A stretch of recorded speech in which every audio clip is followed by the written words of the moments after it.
Lorna, over to you. Good afternoon, everybody. Thank you for joining us again on our weekly COVID-19 media briefing with Montgomery County Executive Mark Elridge. I'm Lorna Virgili, Hispanic Public Information Officer for Montgomery County Government. And joining us, as every week, is Dr. Travis Gales, our Health Officer, Dr. Earl Stoddard, who is the Director of the Office of Emergency Management and Homeland Security. Members of the media, I know you've been using the chat box to ask for permission to record, and we will be using that chat when we open for the Q&A portion of this presentation. And with that, I toss it to you, Mr. County Executive. So, good afternoon again, and welcome to the weekly briefing. I want to start by remembering somebody that we lost, I think, this morning. Blanca King was a longtime employee of the county. Most recently, she's been employed in the police department. I actually remember her from her work at the test center in Silver Spring, which was a community outreach service center in Silver Spring, and this goes back many, many years ago. She's been a community activist and a prominent member of the Hispanic community. And when the apartment explosion occurred in the Long Branch community a couple of years ago, people remember her for just tireless devotion to trying to make sure we were able to help and serve this community and the people who have been victims of the explosion. And I just thought it was appropriate to take a moment just to remember her, because she had done a lot for the county. She was important in her community. And she's another tragic example that COVID is still very much with us. So I hope everybody can digest that. In the world of COVID today, we have a number of cases. We're at 359. Our positivity rate is down to 5.91, so we've gotten under 6 now. Hopefully we stay there. Our cases per 100,000 are still stubbornly high. They're at 33.7. Testing continues to be important because we can't control this if we don't know where the outbreaks are and isolate people, because if you get COVID and you are spreading it, it's going to continue to go viral through the community, and we don't have enough vaccine to tamp this thing down. The county has vaccinated 26,516 people to date through the county health department. And I realize there's some confusion out there. We actually have more vaccine than this in the county, but most of that vaccine, or about half that vaccine, I'd say, judging from the numbers I saw this morning, actually has gone to the hospitals and gone to the pharmacies. And so the county number doesn't always reflect, or doesn't reflect ever, the total number of vaccines that are in the community that we've been able to put out. But the county's been able to put virtually all of its vaccine into people's arms. The hospitals obviously have had trouble, and it wasn't management troubles. It was they anticipated that their employees would uptake the vaccine faster. It did not get taken as quickly. A couple of pharmacies were tasked with vaccinating nursing homes. They have not been able to do that as quickly as people anticipated. So when you look at the county as a whole, as a percentage, it's lower than we would like it to be. But the county health department has been very successful in getting vaccines out in the community. And again, that goes to the work that's been done by Dr. Travis Gales and Dr. Stoddard and Director Raymond Krell and all the other people who are working tirelessly. I can't even name everybody. Everybody's working tirelessly to make sure we vaccinate people. The big challenge is really supply, and that's not going to change. And I think, for a while, none of us understood what the state supply situation was. And a lot of people were wondering, where are the vaccines? Well, now we know. The state doesn't have them. The state is getting about 70,000 to maybe 75,000 in that range of vaccines a week. And it's not guaranteed, but that's what they've been getting. Out of that share, that's what split and comes down to the counties. And so last week, our 5,500 doses we got were our share of about half of the total supply that the state brings down to the county health departments, and the other is going to other organizations the state is contracted with to get the vaccine out. Our number went down last week, but suburban hospitals went up because, as I understand it, what the state had was Pfizer, and they were able to greatly increase the amount of Pfizer vaccine, but the county health departments do not have refrigerators that are cold enough to hold the Pfizer vaccine. And so the state couldn't give it to us, and we couldn't have used it. It would have spoiled had they given it to us. So those vaccines went out to suburban, and we'll be talking about this a little later on, but we are working with suburban to coordinate additional vaccines in the community. Yesterday, the governor laid out the challenge that our state and the country face in the crisis. It's pretty simple. You've got 300 million plus people living here, and you've got a tiny number of doses. The state of Maryland has over 6 million residents. We're getting doses at the pace of 70,000 doses a week. And remembering, since everybody has to have 2 doses, 6 million people require 12 million doses. 70,000 a week doesn't go very far very fast. And that's what we're up against. I know people are eager to get their shots, but until the supply changes, that is going to be very, very difficult. There are 2 million people in Maryland who are eligible for doses who are just in phase 1, just in that first phase. This week, we begin scheduling appointments for people 75 and older who are pre-registered for the vaccine. And this is, I gotta say, this is one of the other problems that we've had, is that the registration system was designed, it's the state registration, it's the state system that schedules you. It was designed for normal vaccines and people going on there and getting appointments in the normal world. It was not designed for COVID, and it was not designed for stages.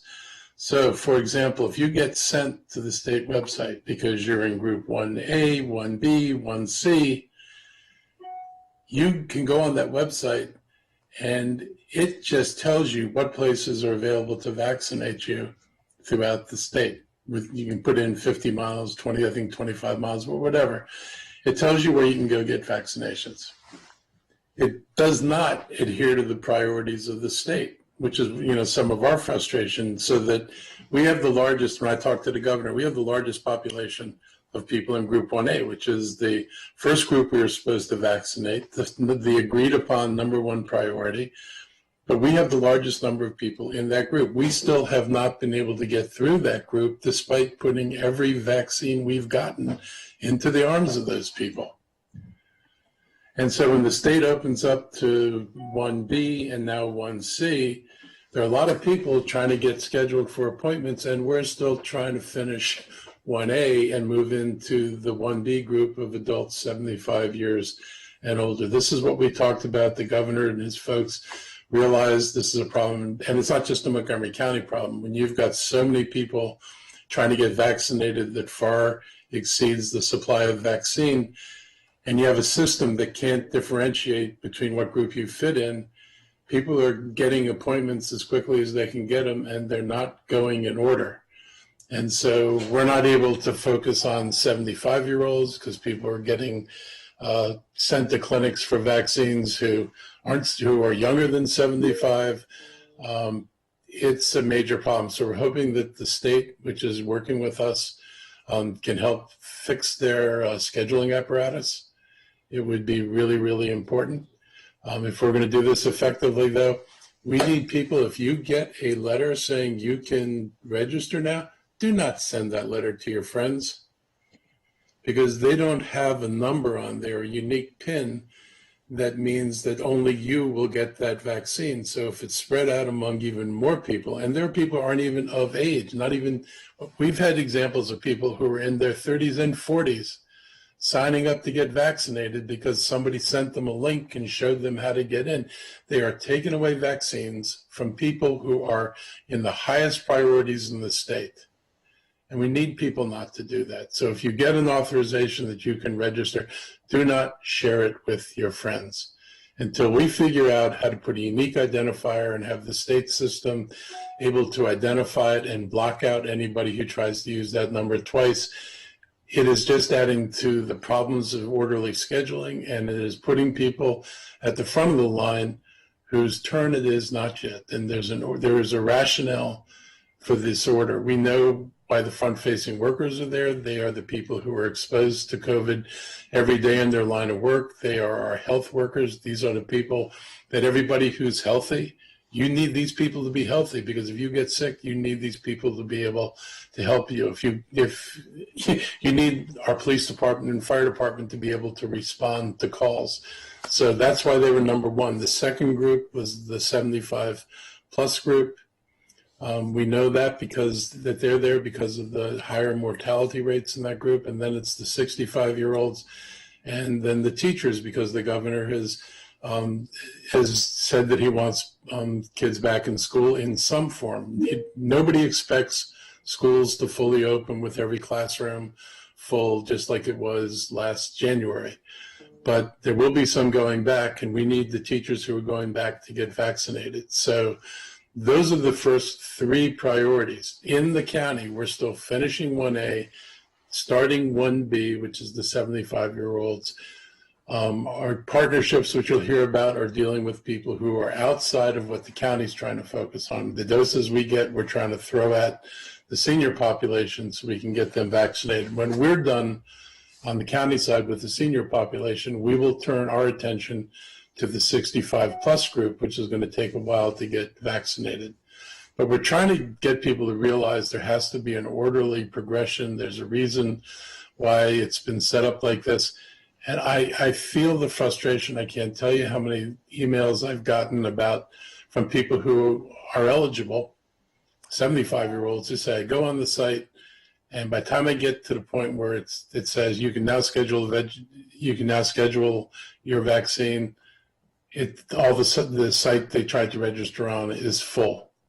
I've gone on the site myself to see what it looks like, and there is I've been on there where every appointment is taken up. Because remember, the hospitals don't have a lot of supply.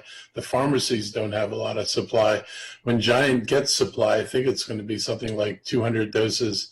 No, is it 50 doses a day? It's a really low number of doses a day for the pharmacies, the Giant foods that are going to be added to this. So with hundreds of thousands of people trying to get appointments and us having 20,000 at the most doses per week to do it with, those things are going to continue to shut down very, very quickly. Until we get a scheduling system that can meter the access to the vaccine based on the categories we're in, I think this is going to continue. So we need to solve that problem. So let me go back to our doses. So this week we received about 19,000 doses, and includes all our providers. Like I said, Suburban got an uptick in doses. They got 8,775. The county health department got 5,500. Kaiser Permanente, who we're also working with, got 1,950. NIH got 1,000, and Giant Pharmacies got 1,600. So I think there are 4 pharmacies, as I recall, that we're going to be doing this for Giant. So that's 400 doses per pharmacy. Divide that by 7 days a week, and you're looking at 60 doses, a little less than 60 doses per Giant pharmacy per day for a week. So telling you can go these places doesn't mean, and you should not expect, that they're going to be able to accommodate everybody asking for a schedule. One thing we did ask the state for is if they could commit to us a minimum amount of vaccine every week for new patients. They've been reluctant because they're not sure of what they're going to get. There are other states that have scheduled vaccines and then not gotten the doses that they anticipated. But the state is going to work on giving us a number, at least, a small enough number that they're relatively confident they can keep doing that. That'll allow us, when that happens, to start scheduling appointments more than a week in advance. But we and the health and the hospitals are going to be in the same boat until that happens. We're only going to know at the end of the week what we're going to get for the following week, just like the state doesn't know until the beginning of the week how many doses they're going to have to give out to the counties the following week. So all of us are in this line waiting to know what we need to know, but we're not going to be able to move that any faster. And I can't schedule a person 2 weeks out with any certainty until I know that the state's going to be able to provide X number of doses. And hopefully they'll give us a lowball number. We'll get those scheduled, and then as more doses comes in, we'll increase the number of people who can get vaccinated during those weeks. But this has been a really difficult time. I understand it. I got to say, nothing in the state or the county was built for this, and so we've had to stand these things up. And the states has discovered some of the flaws in their system. I'm happy that we're working with them now, and hopefully the situation will improve. We're encouraged that President Biden has talked about another 200 million doses. I want to remind people that we're in this box because the previous president chose not to buy all the doses that would have been available. And if he had bought more doses, we would have a more steady supply. But the companies that were producing the doses, if the government here wasn't buying them, they sold them someplace else. And so we're buying more now. They're not going to arrive right away. I mean, the federal government's been very clear. I saw that Biden predicted a return back to normal sometime at the end of the summer, which gives you an idea of how long it's going to take to get the vaccines out there that would make it possible to return to normal. There is no normal until people are vaccinated. Let's just be honest about that. We don't get there until we get the vaccines done. So if you're between 65 and 74, there are vaccinations not managed by the county health department. They're at Kaiser Permanente, Giant Pharmacy, Adventist Healthcare, and the Suburban Hospital Johns Hopkins Medicine Network. That's where you should go. And even if you get into the website that the state has and you see the option of Montgomery County Clinic, don't take that option. Please pick on the other options. Don't take away seats in our clinics from the 75-year-olds. We need to get this population done. So even though at the moment that may appear as an option, don't use it, please. I am begging people to let us try to orderly get through the more senior people in our community so we can deliver the vaccines where they were meant to be prioritized. When I talked to the governor, I said, if we get 65-year-olds registering on the county website, we're going to have to cancel those reservations and direct them to these clinics. And the governor said he agreed. I mean, our priorities are his priorities. I want to be clear about that. Their priority, they've been very clear that we need to do 75-year-olds first. We are going to do 75-year-olds first. There are other venues, and there's not enough vaccine, but there are other venues. People are going to have to be patient. But let us get through the 75-year-olds in our camp. When we're done with that, then we'll be opening up the 65-year-olds. These are really, really difficult times. I'm hoping that people can be patient. We were like month 11 now. Time flies when you're not having fun. So we're in month 11, and to the extent that the county numbers are lower than a lot of other jurisdictions, it's because we've had pretty good adherence to our guidance, and because we've been a little bit stricter about what we've opened and not opened. We need people to be patient a while longer. The vaccines will arrive. We will get there. You will get vaccinated. And in the meantime, the only way you can stay safe is to minimize your contacts with other people.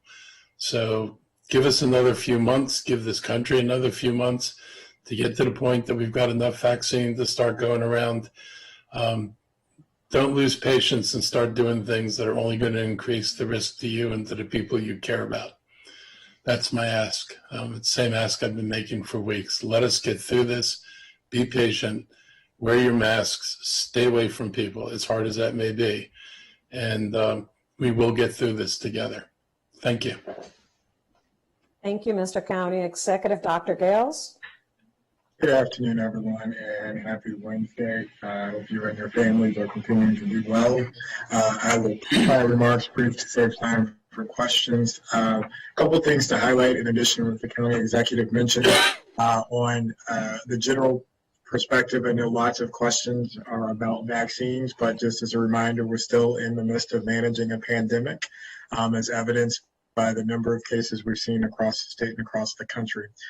As you mentioned, our numbers are starting to trend downward. We have not seen a sustained level of improvement that we were looking for throughout the summer when we moved from one phase to the next. And so we'll continue to monitor those trends.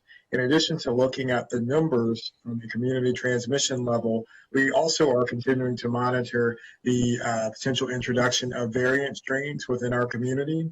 We have had 3 UK variant strains identified in the state of Maryland, and just earlier this week we saw the first case identified in the Northern Virginia area. So we're continuing to monitor those, and it's of concern because those variant strains have demonstrated that they are more contagious and quicker to spread and more easily transmitted from person to person. So with all that in mind, we will continue to monitor and tweak and adjust the level of reopening or restrictions that we have in place. So stay tuned as we continue to monitor those trends. Now, to pivot to the vaccine perspective, I would like to say that in our week-to-week vaccine from Wednesday to the following Wednesday, up until yesterday, we had received 26,900 doses to the local health department. And with yesterday's clinic, we had administered 26,516 of those doses, which is approximately over 98% of the supply we received. We received an additional 5,500 doses yesterday that have gone into circulation today and will be administered through the health department apparatus. Now, the county, that apparatus is prioritizing, as the county executive mentioned, on individuals over the age of 75, as well as wrapping up any individuals who were left over from 1A. Let me repeat, the county apparatus is prioritizing 1A and individuals in 1B who are over the age of 75. All right.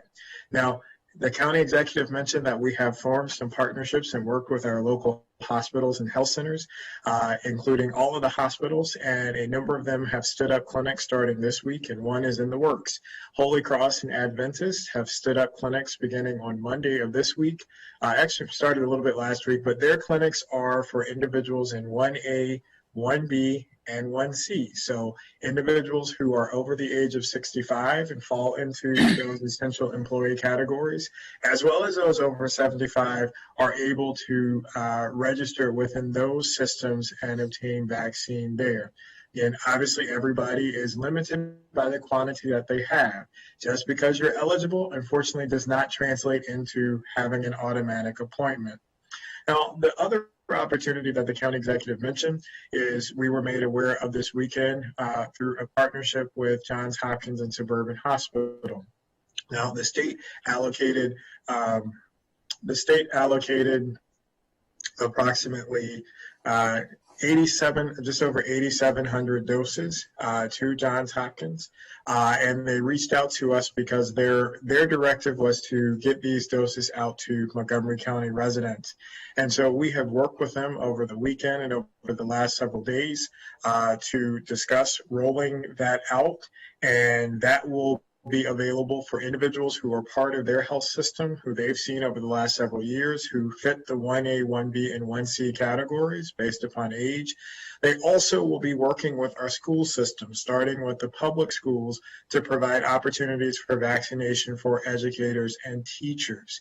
And that, as the county executive mentioned, will be a critical component to being able to bring kids back into the school setting by offering additional protection for our educators and staff. We anticipate they will also be working with our non-public schools, and so all of those things are in the works, and they will be rolling those out. I believe they started their first vaccinations today to some of those folks within those categories.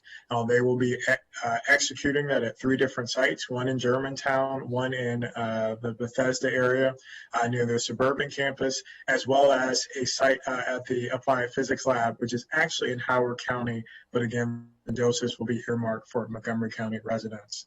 Now, I did have the PowerPoint queued up ready to go, but again, in the interest of time, I think we've gone through those numbers. We'll be happy to answer any questions you all may have. Thank you. Thank you, Dr. Gales. Dr. Stoddard, do you have some opening remarks? I want to make a few comments and sort of in furtherance what the county executive said. So right now, the state prep mod system where we do registration is the system that we're talking about where people are sharing the links. Just to be clear, people fall outside the priority groups that Dr. Gales and the county executive have so clearly and eloquently described, the 1A folks and people in 1B phase, or 1B tier 1. If there are people outside of those who are utilizing these links, their appointments are going to be canceled out. And the other big thing that we've seen, and I think it's really important to illustrate, is we've actually had some second shot clinic links be shared. And what people can then do is register for a first shot for a clinic where we either may not have first shot to offer, and we are prohibited by the state from offering a second shot as a first shot. And so it's even possible that if people utilize the links for second dose clinics at a point when we don't have first doses to give, even people in the priority groups, including 1A and tier 1 of 1B, could be canceled because we just simply run out of 1A vaccine to give, and they're utilizing links that are not their second shot links to register for clinics. So this is a very complicated issue. We have reached out to the governor's office and as county executive alluded to try and address this issue with the registration system such that it can, number one, give some modularity to the local jurisdictions about what the target of a clinic is and limit particular populations of it. But also so that we can ensure that a single link is good for a single registration so that all the people who receive a link will actually have a slot that they can register into instead of somebody who receives the link sharing it with their closest 5,000 friends and taking up the slots that were intended for the people who receive the link. And so it's a work in progress from that perspective, but we are just, the key message out there is if you're trying to come to a county site and you do not receive an email with the link in it from C19 vaccination at montgomerycountymd.gov, your appointment may not be honored. I think that's as clear as I can make it. I think I'll stop there. Thank you, Dr. Stoddard. And now we open it for the question and answer portion of the briefing, and we'll get started with you, Chris Gordon, NBC4, that has questions for all of you gentlemen. Yes, thank you very much. You've addressed, Mr. County Executive, you've addressed the frustration that people are finding trying to register, going through a couple of pages only to get to like the third or fourth page and being told there are no appointments. You've given us a variety of places now besides the county where people should start to look. Where should people go if they're eligible to register? What advice can you give them? What guidance at this point? Because a lot of them are going to the county site and you're saying that might not get them to Suburban Hospital or Holy Cross or Johns Hopkins system. So where should they go? So the county site's just going to get you pre-registered. And when you're pre-registered, when we're ready to schedule people, we send out notifications that ultimately, I guess, send them to the state site. But there's access, and maybe Dr. Stoddard or Dr. Gales want to talk about how the access works for people who aren't going through the county site, because I don't believe you have to use the county site to get access to the state site. One of you, both of you, simultaneously in stereo. Sure. I'm trying to be more considerate and make sure that I'm not jumping on people. Right now, the state website, and we actually have a link directly to the state website on our website. You can actually search by location. It gives you all the opportunities in your area. So Giant has a registration portal, Adventist has a registration portal, Holy Cross has a registration portal. They open up slots at different times, and you can find the information about when they open up slots on the respective websites. And so different locations have different opportunities based on who's distributing the information. We're trying to make it as easy as possible, having that searchable link right on our website. It does link right to the state. You can put it in your area, and it tells you all of the clinics that are in your immediate area. Then you can begin to look for opportunities at all of those. I think the key is, and I think the county executive described it well, there are very limited opportunities depending on where you go. The role of the county really is, and I think it's really important that we talk about this, the role of the county has really been to always be a safety net for those those who can't get opportunities through other mechanisms. And so there's the link that you see goes right to the state. I think thanks for sharing that. Once you click on that, there's a searchable by zip code. You scroll down slightly here, and you can see it. And you can search right there by your zip code, and then you'll be able to see sites that are proximate to your location that you may be able to get a vaccine registration for. And then you'll see each of these has different opportunities, and you'll have to go through individually each of those to get access. There is not a statewide all opportunity pre-registration, and obviously that would be something that, you know, certainly the state may find helpful to do eventually. But right now it is basically either through the county for the county clinics or through the individual providers through their various mechanisms. Thank you. So can I make an appeal to Chris and to you, the other folks in the media? You know, there's been a lot of finger pointing, and that finger pointing is not helpful and isn't going to solve anything. What I want people to understand in the community is that nobody is denying them vaccine, whether it's a giant pharmacy, whether it's going to be Kaiser, or whether it's going to be Hopkins, or whether it's the county. All of us are going to put out, and the county's been doing this, we're putting out every dose we can get. If you go on a site and it is locked down because all the appointments are given out, it's because all the appointments have been given out. I can't control, none of us can control the fact that the group that's eligible far exceeds the number of vaccines we'll ever be able to do in a week. With all of our forces behind together, we might get to 20,000 vaccines a week. And if this group is 200 to 300,000 people, it's just not going to happen right away. And so people need to understand that if they can't get on the schedule today, it has nothing to do with somebody not wanting to vaccinate them or, you know, not being willing to operate the system. It's just they ran out of slots. It's not good. It's not happy. But all of us are dealing with the vaccine limitation, and that is first and foremost why this has been so difficult. And for you guys who write about this, it would be really helpful if people realized, you know, you're looking for bad guys. There aren't bad guys here. There's just a lack of vaccine. And there is a bad guy you can hold accountable for that, but we're beyond accountability. We're moving to a new place now. But then going to a new place doesn't change what's available right now. Okay, next question comes from Rebecca Tan from the Washington Post, and I believe she has questions for the three of you. Rebecca? Thank you. I have two sets of questions. First of all, County Executive, earlier you mentioned that vaccination rates in the region aren't as high as expected at hospitals and nursing homes. Can you tell us what is the county doing to help nursing homes and hospitals right now, or is it your view that this is more of the state's jurisdiction? Look, it's not my view.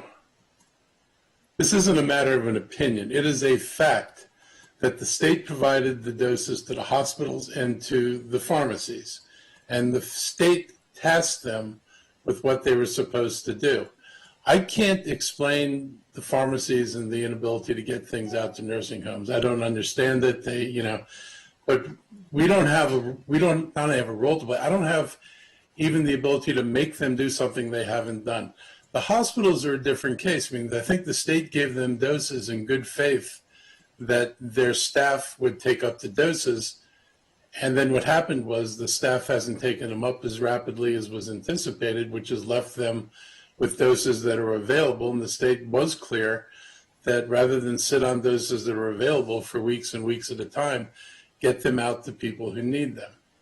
But this is not my personal opinion about things. This is who was responsible, how those responsibilities were laid out. We're responsible for the health department. We are doing our part to get everything we get out. I know the hospitals didn't deliberately hold on to vaccine, but they've been told to let stuff go now and work with us, and they are working with us. And hopefully the pharmacies will take care of the nursing homes. If I could just rephrase slightly and tack on my second question. What we reported today is that vaccine uptake among nursing home employees who tend to be, Black and Latino residents who work minimum wage, the vaccine uptake among that group is very low. And so I think my question to the county is, what is the county doing to increase vaccine uptake within that specific group that includes a lot of nursing home workers? So I'll Good, Earl. Yeah, I was just going to say that I think that one of the things we've been really working on is using a similar model that we were very successful during the census process to get a great deal of participation from our very diverse population in Montgomery County. And so we've been utilizing through the Office of Community Partnership and all the network that they helped build for the census to try and do really targeted outreach to specific racial and ethnic demographics across the county to try and make everyone feel more comfortable with taking the vaccine. What I would say about vaccine hesitancy is it's going to be something that we're going to battle throughout this entire event in various groups and even in the general public. And so this is something that we view as a very long-term issue. We are doing focus groups with the Latino community this week. I think Sonia Morrow talked about this morning with our team. They're working on, we've got the survey that's currently out that we would encourage people to fill out so we can understand some of the different issues that people have with the vaccine, so we can develop, we can further our messaging to really address those things. We're targeting that survey into our more diverse groups to understand exactly what the different reasons why people don't take the vaccine are. We're actually working with some researchers that are interested in asking this similar question and working with us to assess the quality of our communications and how they're impacting various racial and ethnic groups. And so we've got a diverse number of things that we're working on right now to try and build a system that better addresses the concerns and needs of our communities, recognizing that there is not a one-size-fits-all communications network. And one of the big things that we heard is that some of the concern is less emotional, or it's more emotional than it is based on science. And so we can't just throw facts and figures at people who are emotionally concerned about some of the risks of the vaccine. And so we're working on different mechanisms to communicate to those populations that try to address their very specific concerns. So I think we could have a whole presentation on this, and I think we'd be happy to talk about it. But the county is deeply engaged in trying to address this vaccine hesitancy question, and will be deeply engaged for as long as we're doing this vaccination process. Thank you. Vicki Warren, Maryland Sorry, Matters. did Dr. Gales want to add something? I think it's been adequately covered. Thank you. Vicki Warren, Maryland Matters. Yes, this is sort of a follow-up to the racial equity discussion that went on with the council on Monday in your briefing. And the fact that Mark just said that your health department doesn't have the freezer to administer Pfizer. So in a sense, Dr. Stoddard, you said the local health department is the safety net. So in order to get better sort of racial equity in terms of who's being vaccinated, isn't this complicated? I mean, how are we going to manage that if the increase in the doses is coming from Pfizer and yet we don't have a way to access those doses? Well, we actually do have a strategy to address that. And as I had mentioned in our testimony yesterday, we've reached out to our hospitals who do have storage capacity to be able to do deep storage, to form partnerships so we would be able to diversify the types of doses that we would receive. So that one, that would increase the potential yield, increase what we could potentially offer, and then at least in the short term, and one of the things that we haven't actually discussed that would also increase potential yield is the opportunity, hopefully within the next several weeks, if the data supports it, that there may be an additional vaccine candidate that's added to the mix. So we'll have more than just Pfizer and Moderna. So we want to say a special thank you to our hospital partners who, when we reached out to ask if we could do that, they were able to provide that. So we're working to bring that online, and hopefully maybe as early as next week's allotment in terms of allocations, we'll be able to utilize that. Now, as part of the challenge with the different doses, and I want to take advantage of this opportunity to provide a little bit of education for the folks at home who may be watching, is that when people talk about doses being wasted or spoiled, they really are talking about the Pfizer doses because they're kept at such low temperatures, they have to be thawed out to be used. And by virtue of their shelf life, you can't thaw them out and then put them back in the freezer, if you will, to use. So they have to be used within a certain amount of time. Now, the Moderna shelf life is different. It's longer. And so there's, pluses and minuses with each of those. But in summary, we are working with our hospitals to be able to, even if we don't have the space, and I want to make sure folks also understand at the beginning stage of the pandemic, or the vaccine, we were directed not to go out and purchase additional freezers. And so hence we don't have that capacity, but we have identified some potential spaces within the community to support. Okay, this is just a follow-up. I know that Suburban is working through their MyChart portal, which basically addresses their patients, and Adventist is also going through their patient list. So again, in the community that doesn't have doctors, that doesn't frequent these particular hospitals, how do we get them into the Suburban portal? How do we get them into the Adventist portal and Holy Cross as well? Well, one of the other pieces of the partnerships we're working with is the county being able to provide them access to names of individuals who have pre-registered through our system, who may be locked out of those networks. Now, there's a larger issue of there may be people who can't pre-register in our system due to not having technology as well. And so we are actually bringing on additional staff to support our call center. So individuals who fit the criteria who are eligible, but may not necessarily have the technology to register online or may encounter difficulties, we're bringing in staff where they can call into the center and they can walk them through that process and get them registered. And I think the other thing to emphasize too is that we are really, as best as we can, trying to implement strategies to ensure fair access to the vaccine so that, to your point, it's not just something that benefits those who are the haves, who have access, who have connections, who have technology, who have all those things, and that it really is penetrating within those communities that have been disproportionately impacted by COVID so far. Thank you. I would just add, the hospitals really, I think, because of the governor's directive that they need to have gotten 75% of their vaccine out to receive more. Their initial reaction was, let's get as much dosage out as we can so we can reopen turn the faucet back on of vaccine coming in.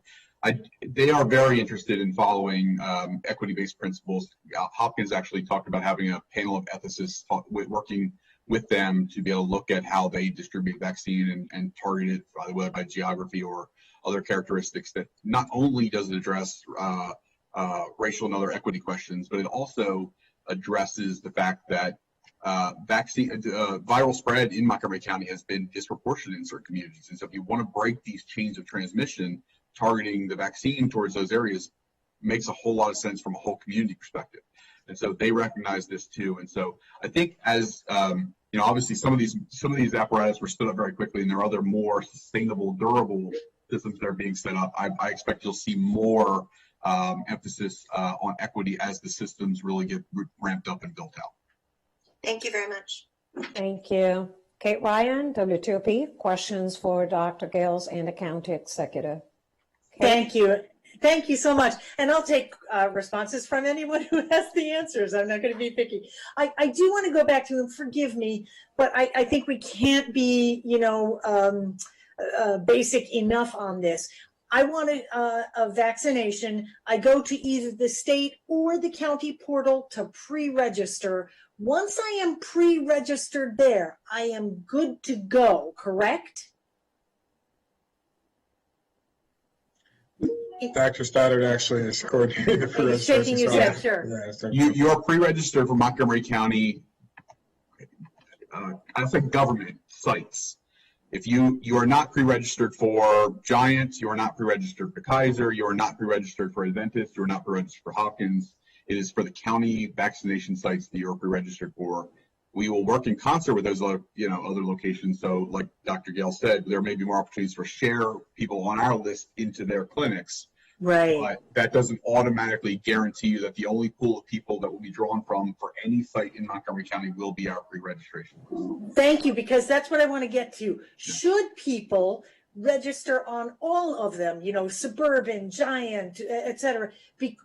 Or are they gumming up the works by doing that? This is where I think we're running into a lot of confusion.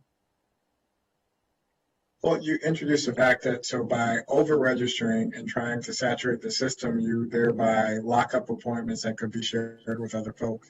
And we recognize the frustration within this, but this speaks to, again, as the county executive mentioned, this is a function of inadequate supply of the vaccine that doesn't allow for us to be able to offer more doses, to be able to offer access at all of these different points for all of the different eligible folks. So we're asking people not to do what you just mentioned as best as they can, recognizing, however, there is a lot of anxiety and there's a lot of desire to get the vaccines in any way, shape, or form that they can. So should I register at one and just stop there? I mean, again, I think people are looking for, tell me what to do. Yeah, I think the big thing I would say is this. I think we know what people are going to do, which is they're likely going to look for multiple opportunities and take whatever comes available to them first. I think the big encouragement that we would have, because I think we could say what we want people to do, but I think we know that people are going to try and get what, if they're eligible, they're going to try and get whatever vaccine they can get. I think the big thing would be that we would strongly request that if you do that, please, when you get an opportunity that is what you're going to utilize, cancel the other opportunities or make it clear that you're not going to accept the other opportunities so you're not holding slots that you do not intend to use. We have had some number of people signed up for our county clinics who just simply do not show up. And those are missed opportunities. If we knew that people were not going to show up, we would reschedule other people to come into the same clinics and thus move the process along faster. And so independent of what we're, I think sort of aside from what we're recommending that people do, we know that what people will do just because of the concern that's in the public. We just ask that if people are going to do it, once you have the opportunity that you think is best for you, please do cancel the other opportunities as soon as possible.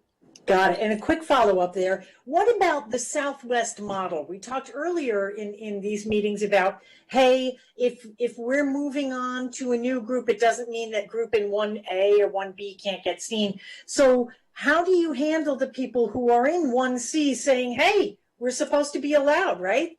How do you handle that? But they're not supposed to be allowed. The governor was very clear. I got to say this again. You can read their own guidance. Priority is 75 plus. As long as we're doing 75 plus, they're not equally entitled to a seat in that line until we're done with 75 plus. I think this has been one of the misconceptions because people read that everything is open. Right. If you're in all these groups, you can do it. You're not listening to the part where the governor says, by the way, there's very little vaccine. It's going to be a long time before you get scheduled. And by the way, the counties have to focus on the 75 plus first. So thank you. It's there, but it's really not there. This is one of the problems. If it had been me, I wouldn't have opened up that many more slots, that many more people, the slots that weren't available, because it's created, as you kind of alluded to, this enormous sense that I'm 1C. I should be able to get vaccinated now. It's just unfortunately not true. Right. And then lastly, can I describe dysfunctionally, Kate, I think it's really important because I think it's dysfunctionally how this works, right? So if you're a healthcare worker, you may get an invite again for clinics this week. You'll get a short period of time where you can go in and pick a slot. If you take too long to pick a slot, we're going to send it out to the next group of 75 and older residents, which we have so many of them right now that those will fill up the remainder of the slots. Right. As we get through 75 and older, and they start to take, there starts to be slots that are not being filled, we'll start adding in the next pool of people into that list. That's how when we describe the Southwest model, I know that Dr. Yells doesn't love that terminology, but it really is describing that we're giving, priority 1A is going to get the first shot at slots. They're not taking them all up now because we've gotten to the point now where we've saturated enough of that market and there's enough hesitancy where we're just not filling up all the slots. Okay, we're going to start offering it to the next group.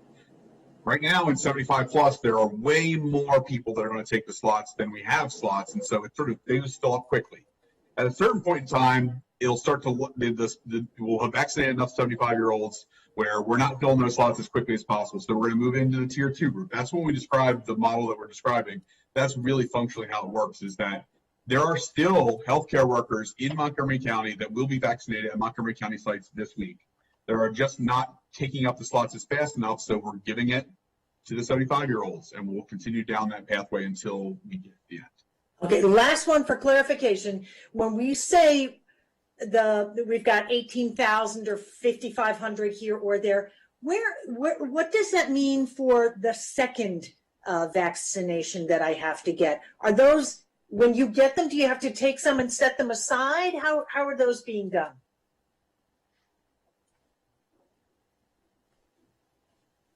I'm sorry, could you repeat the question? I was Sure, no, that's okay. I totally understand. So again, when we get the numbers of vaccines, let's say you got 10,000 today, do you have to set aside of that 10,000 the second shots, or no, those come in a next shipment a week or two from now? I think people are wondering where the second shots come in. So the state provides them separately, so they break it out. So when they say, we say we got 5,500 first doses, they are truly first doses, and they send a second tranche of a certain amount of second doses to provide for those who received their first doses several weeks in the past. Okay, thank you. All right, thank you. Now we move on to Jordan Lindsay, my NC Media. Jordan. Thank you. Thank you so much. A lot of my questions have been answered, but I just wanted to get clarification on how many doses the county has gotten and administered to date, and include the allotment that the county has gotten this week alone. So, as we mentioned, that number is including this week's doses that we got last night that went into circulation today. That's 32,600 doses. As of yesterday afternoon, after we completed yesterday's clinic, we had administered 26,516 doses. Thank you. And that's all first doses. I'm sorry. That's all first doses. Got Okay. it.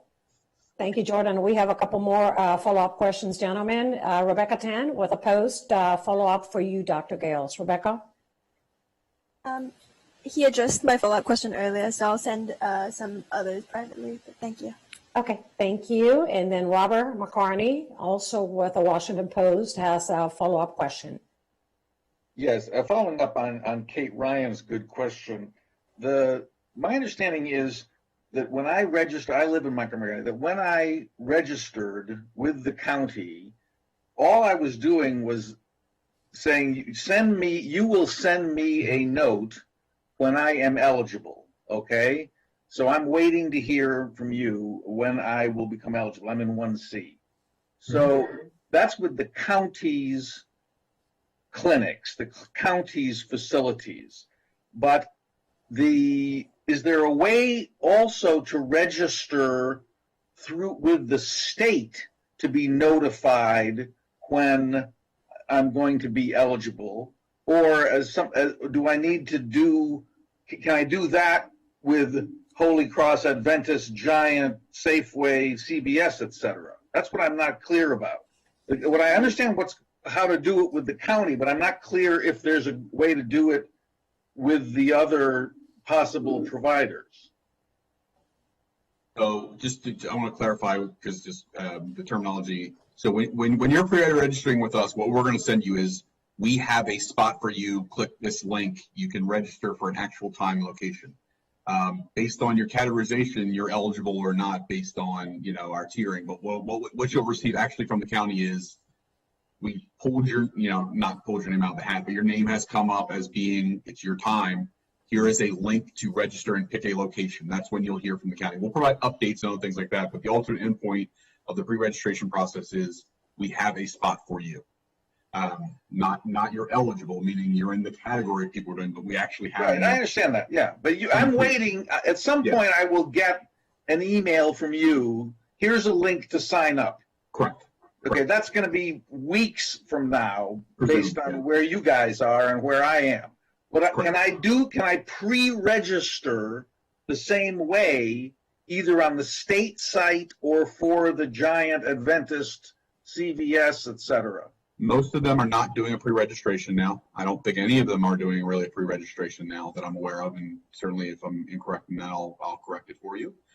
Most of them are doing essentially, like for example, the Giants they're open, or for example, like Holy Cross right now is 4 o'clock on certain days. They say call, and if you get in, you get in, you get appointment, you get appointment. they're focused on certain groups. They'll verify that you are. For example, I think they were looking at a 1B, so you have to be an educator, 75 or above, or any of the categories that the 1B for the state.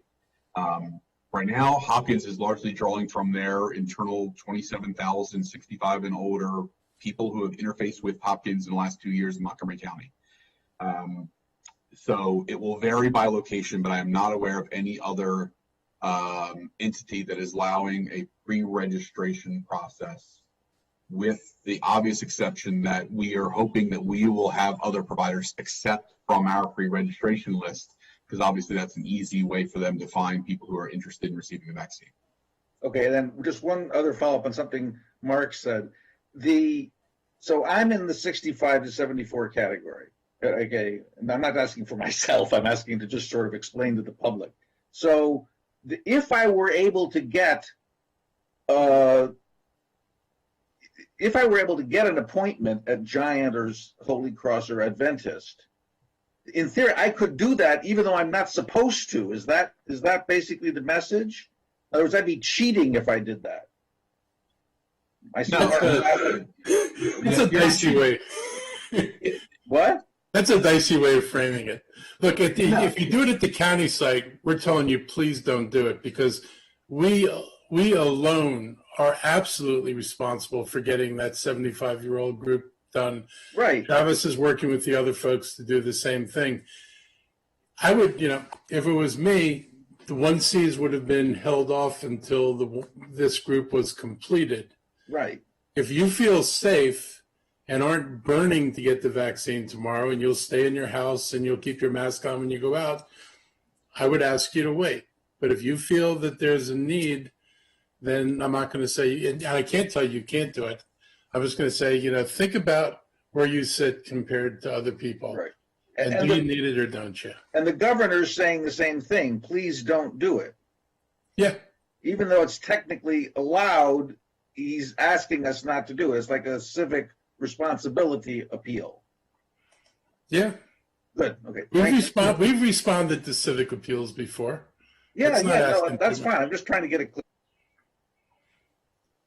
And to be clear, you're not breaking the rules if you're in 1B or 1C and going to the sites where you are eligible. You're not breaking the rules for those sites that are eligible for that. So, for example, Hopkins met with Dr. Gales and I on Sunday morning and said, we'd like to vaccinate these groups of people. Are you okay with that? And we agreed we were okay with that, even though they are focusing on 65 and older instead of 75 and older. They came to us and said, are we okay with that as a strategy? And we were. And so, including MCPS staff and faculty in that as well.